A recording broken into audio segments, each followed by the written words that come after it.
ini salah satu cara untuk mengurangi bau kandang. Jadi kandang bebek itu bau biasanya karena dari cipratan-cipratan air minumnya.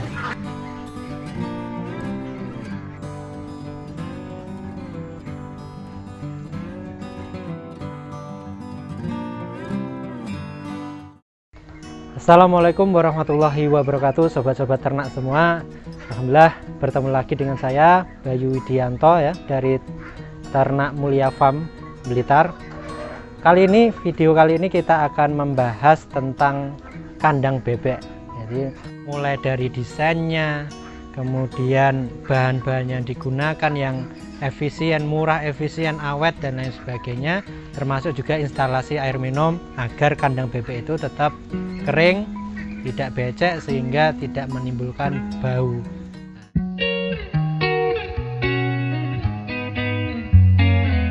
Jadi cari lokasi yang sinar matahari itu bisa leluasa masuk ke kandang. Sinar matahari pagi itu bisa masuk sampai sore juga, maksudnya tidak ada yang pohon-pohon yang menghalangi.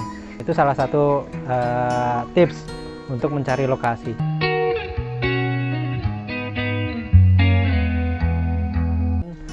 Karena di sini kaitannya dengan tanah ya, tanah di sini itu merupakan tanah liat. Jadi kalau hujan itu gampang becek, jembrek, nggak rawan dengan bau nanti kalau digunakan untuk kandang bebek. Jadi saya menggunakan desain kandang yang ada, ini bisa dilihat nanti ada atap itu yang berupa asbes dan juga ada yang bagian yang plastik. Ada plastik UV-nya. Itu tujuannya adalah agar sinar matahari pagi itu bisa masuk sehingga kandang tanah di dalam kandang itu alas kandang itu bisa cepat kering. Ketika itu nanti basah karena kotoran dan lain sebagainya bisa cepat kering. Nah, ini beda lagi kalau nanti teman-teman di lokasi yang tanahnya berpasir. Nah, itu nggak perlu desain kandang seperti ini, nggak masalah. Cukup satu atap, kemudian ada tempat umbaran yang itu tanahnya berpasir. Ketika hujan pun akan cepat untuk kering kembali. Karena setiap daerah punya jenis tanah yang berbeda-beda. Khusus untuk di tempat saya ini saya buat demikian, tujuannya agar ketika hujan itu kandang tetap kering, ketika panas matahari pagi terutama itu bisa masuk sehingga bebek itu bisa sehat-sehat, dan itu ketika dapat sinar matahari pagi.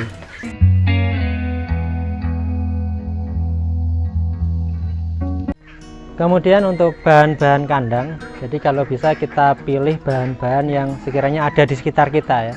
Jadi kan konsepnya itu kan gimana bahan itu murah, berfungsi, awet kan itu. Jadi untuk tiang utama di sini saya gunakan tetap cor ya, tiang beton. Ini untuk tiang utamanya. Nah, selain itu nanti karena di tempat saya itu banyak sekali bambu, tanpa harus beli, tinggal motong bambu saja, maka saya manfaatkan bambu itu. Di penyangga asbes ini kita gunakan bambu semua ya, karena memang di sini tempatnya bambu, jadi kita manfaatkan itu. Dan juga pagar keliling ini semua menggunakan bambu ya. Untuk bagian bawah dari kandang itu kita kasih batako sebanyak 3 tumpuk, 3 biji ya, ke atas untuk mengelilingi kandang. Tujuannya agar angin bawah ketika malam hari itu nggak langsung kena bebek. Jadi ada pelindungnya di bagian bawah itu. Ada batako 3 tumpuk. Dan juga tujuannya agar air yang di luar itu pas hujan deras tidak masuk ke dalam kandang. Nah, pagar-pagar ini pun semuanya pakai bambu punyanya sendiri, jadi hemat. Luas kandang ini panjangnya itu sekitar 18 meter setengah. Kemudian lebarnya ini 10 meter. Nah, untuk bagian asbesnya sendiri ini habis 2 pickup. 2 pickup itu masih sisa setengah pickup kayaknya kalau nggak salah. Jadi habis sekitar 1,5 pickup untuk asbes bekasnya. Jadi murah meriah. Yang penting bisa berfungsi, bisa digunakan untuk kandang. Jadi prinsipnya seperti itu. Khusus untuk plastik saya gunakan yang memang yang paling tebal, karena setelah dihitung-hitung ketika kita gunakan plastik yang tipis itu biayanya lebih mahal. Jadi kita pilih plastik UV yang tebal. Kalau kata data penjualnya itu kuat sekitar 5 tahun. Jadi biaya operasional.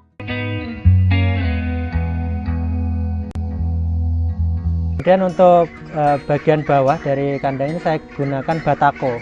Jadi ada 3 batako ini saya tumpuk keliling kandang semuanya. Jadi tujuannya agar angin terutama ketika malam hari itu nggak langsung kena bebek. Ya, untuk lebih hangat, dan juga nantinya kan untuk air itu pun ketika hujan deras itu tidak masuk ke dalam kandang. Nanti di atasnya batako ini kita sudah kasih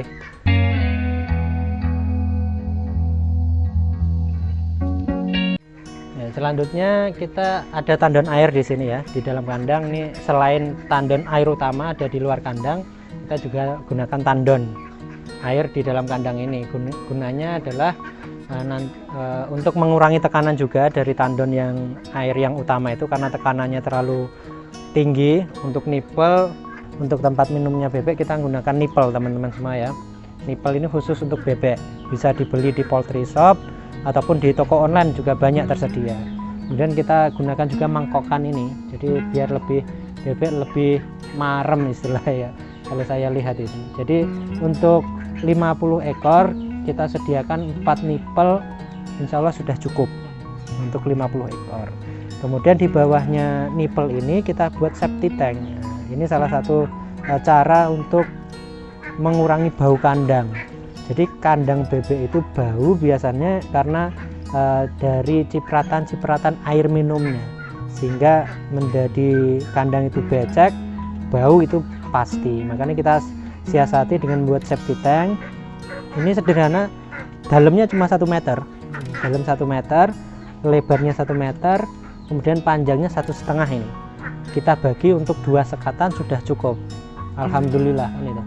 Dengan adanya ini sangat signifikan sekali untuk mengurangi bau dalam kandang, sehingga kan cipratan-cipratan air langsung jatuh ke septic tank ini. Yang sederhana, karena di sini banyak bambu ya, kita gunakan manfaatkan bambu itu untuk ininya, alasnya ini. Yang penting kaki bebek itu nggak kecepit, itu aman.